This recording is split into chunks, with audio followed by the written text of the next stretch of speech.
Hi, my name is Grayson from 474G Paragon, previously 63975D, and we're here today to talk about our States robot.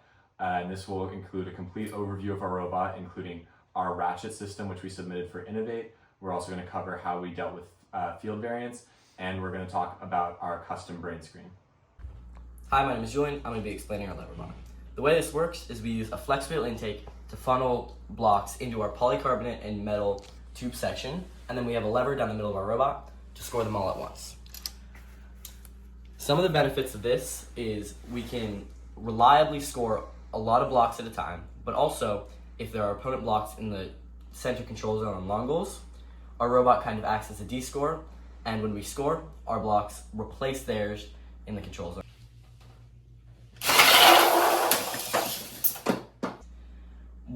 Another benefit of this robot is we have 7 block capacity, as you can see here.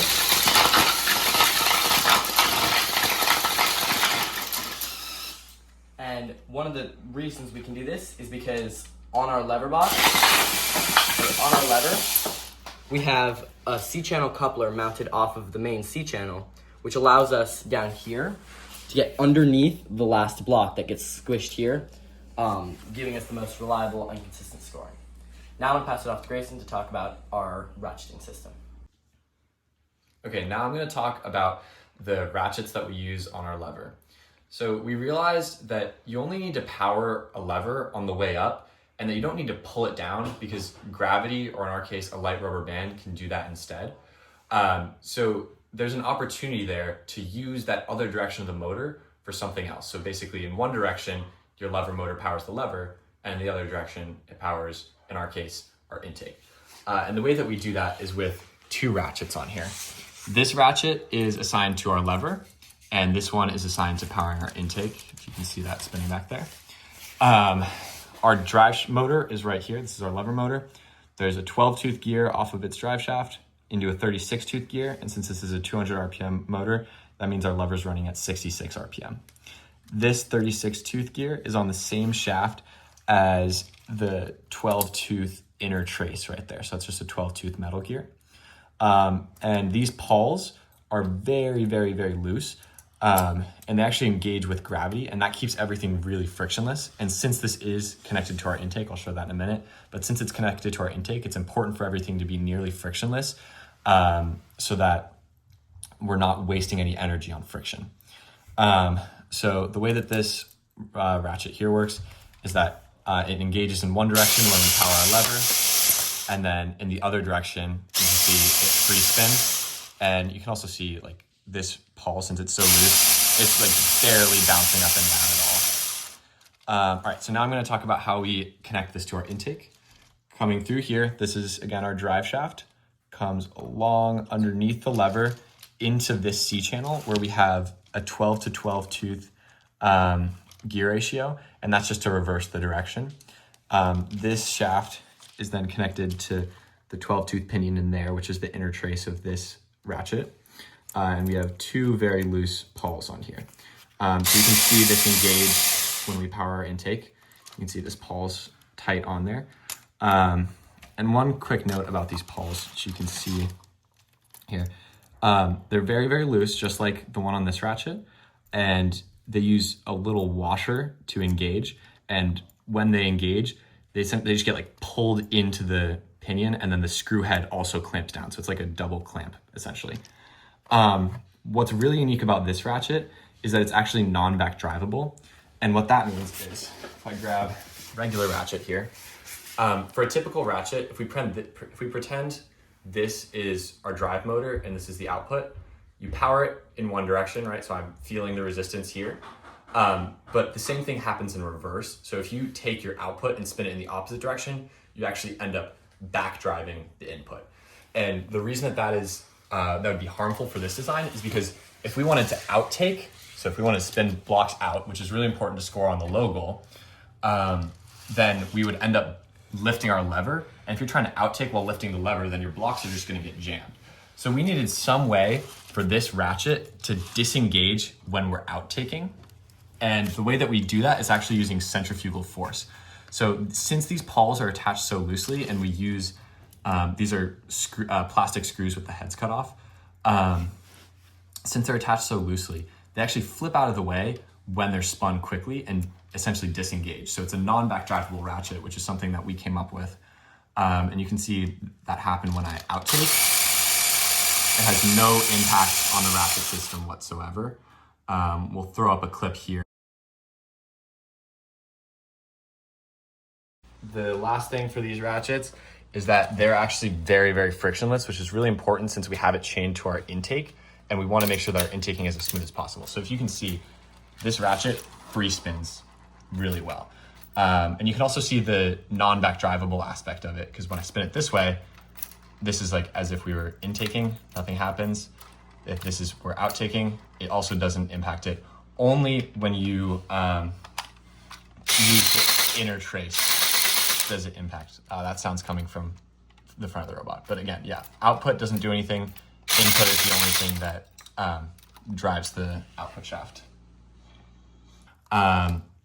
Since they disengage when they're spun quickly, they actually are able to backdrive when spun slowly.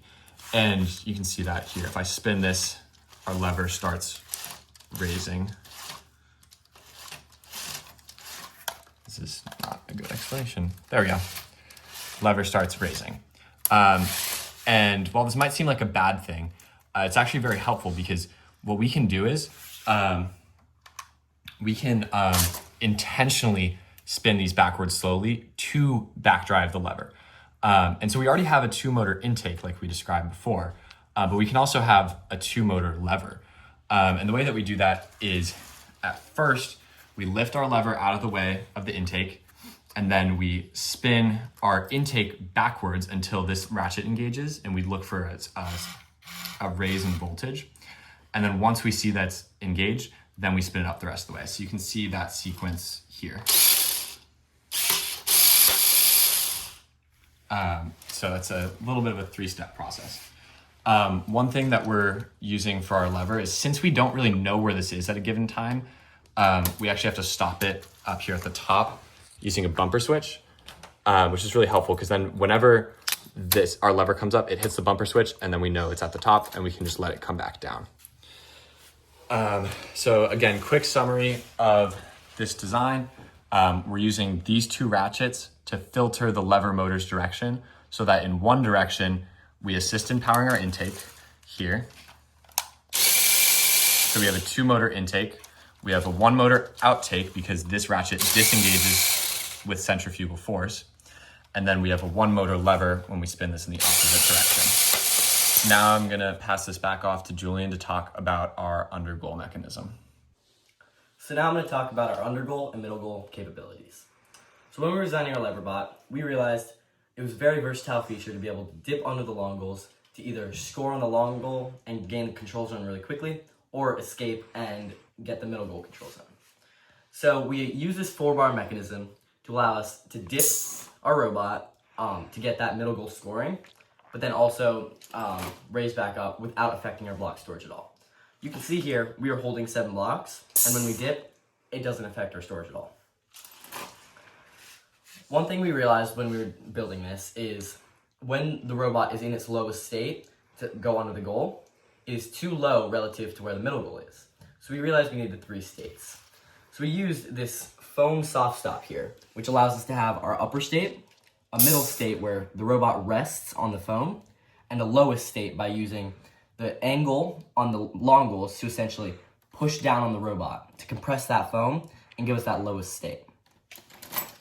In addition, we have our D-score mech mounted on this, one of the C channels on the 4-bar, because one of the special features about a 4-bar is the point that you're mounting the angled C channels on is directly parallel to the vertical ones. So we realized this was a great spot to mount our D-score mech off of, which allows us to have an even flat C channel for our D-score mech, as opposed to other teams who uses one at like an angle, which can affect the matches. One special thing we do on our D-score mech is we have this shaft collar right here. This allows us, since this joint is it's a screw joint, it's very movable. But this shaft collar here essentially prevents this C-channel from backing into the wall, giving so much more rigid and sustainable D-score mech. Now we're going to demonstrate our undergoal and middle goal scoring.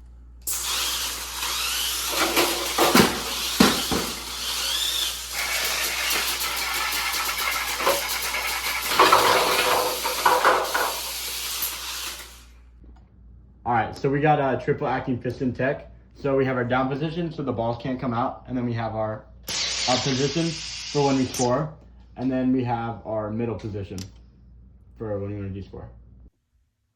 So to go a little bit more in depth as to how this works, as you saw in the last clip, there are 3 states. There's the down state, up state, and our middle state. And the way that we do this is actually all on one solenoid. So our solenoid is here, and you plug 2 solenoid cables into this.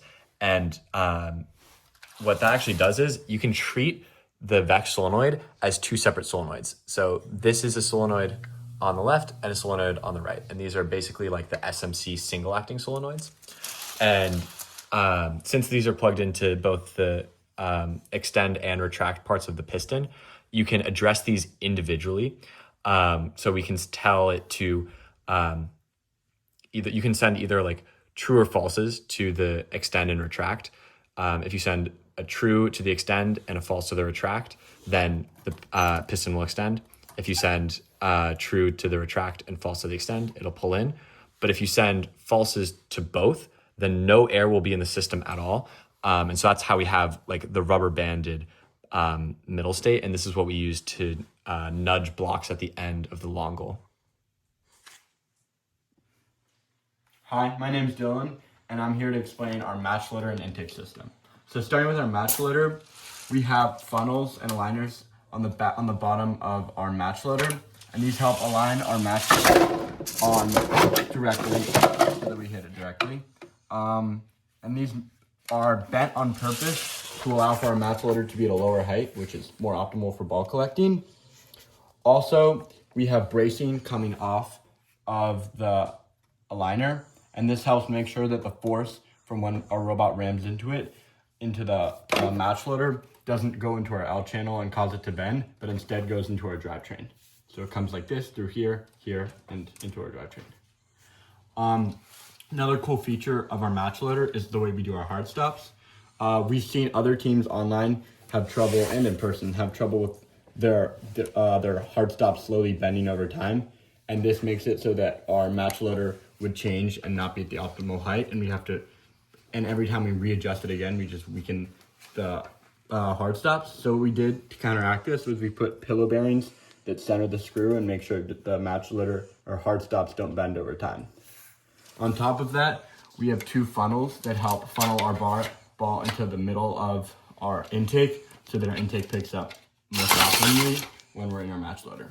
Now to talk more about the intake, we have half cut flex wheels for the middle 2 wheels, and this helps make it so our balls can transition horizontally when we're funneling our balls. And speaking of funneling, we have offset funnels that allow for priority sorting when we have multiple balls, and this helps prevent jamming. And now to show it all in action of our match loader and intake system.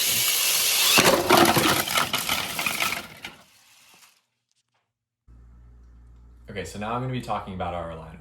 So for our aligner, we primarily use 2 sprockets to allow for very effective horizontal translation. What we found was that with most aligners, you have a really good time aligning if you're like off angle like this, because you can pivot into the goal, but they struggled if you're like horizontally misaligned. But the thing with the sprockets is, since they're so free spinning, they allow you to align on the goal very easily, and they shift you over. And so that's why we went with these sprocket aligners. One unique thing that we did with these was we actually used zip ties here to make these ratchets. So they free spin in one direction, but in the other direction, they actually lock up. And the reason that we do that is because in our solo autonomous wind point route, we want to be able to pivot off of the long goal so that we can get to the middle goal sooner. And since these lock up in one direction, that allows us to freely pivot onto the goal and then pivot off really easily. Now, for this polycarbonate piece, this primarily just serves as a wedge. So oftentimes what happens is the blocks will get stuck in the long goal, but with this, we're able to just push them out of the way. And the block actually is able to fit perfectly here without causing any issues. And this also helps with aligning a little bit. Also for aligning, we use a vision sensor to help with autonomous. So now I'm going to pass it off to Julian to talk about how we use our sensors to deal with the field variance on VEX fields. So now I'm going to talk about how we deal with field variance. Field variance is basically that all VEX game elements are legally allowed to start 1 inch off of where they're supposed to. And as you can see on our long goal here, it's gone through a lot of wear and the tiles have moved underneath, so it can vary depending on each match. So when we're tuning our autonomous codes, this can change, and as many people know at competition, the fields vary very much so from what you tune your autos on. So what we do to help with this is we implemented 2 sets of sensors, one vision sensor, and 2 distance sensors. And as many people know, 2 googly eyes can help enhance the performance of the distance sensors. And if you see us at Worlds, you should make sure to come grab some. What these distance sensors allow us to do is when we're aligning on the walls and on the match loader, it allows us to have more accurate driving distances. So we'll stop directly where parallel to where the long goal is supposed to be. And also, when we're driving into the match loader, stop at the correct distance away inside the match loader. Second is one of our more important sensors is our vision sensor. What this does is it tracks the yellow base of the long goal, and what this does is allows us to do a series of arc turns to essentially redirect the vision sensor to put us in the middle of the long goal. So this helps no matter what the field variance is at any competition, we can always rely on our long goals working. Now we have a little code to demonstrate how the vision sensor works. So as you can see, the vision sensor is locked onto that middle goal. No matter where you spin it, it will always try to center that vision sensor. So now I'll continue to go talk on about our custom brain UI. On the screen here, you can see we have 3 pages: an autonomous selector, a motor info, and a robot status page. On the autonomous selector page, from down here, you can select any of our autos, and in them, we can reset the IMU if anything gets messed up before a match. On the motor info page, well, we can see the status of all our motors, and if they're connected, the little dots signify which motors they are. Yellow means drivetrain, and blue means sensors. If you select them, you can see their temperatures and what they are. In this case, this is port 9, and it's our lever motor. On the robot status page, you can just see our controller and battery for our brain. Then we also have a code for the controller. What this allows is we have an autonomous selector page. You can go in and you can select any of our autonomous codes. Then once they're selected, it redirects the brain screen to the page that you selected. And then by either on the comp switch or manually on the controller, you can run any of our autonomous codes. And now we're going to show some highlights of our robot. Thank you for watching.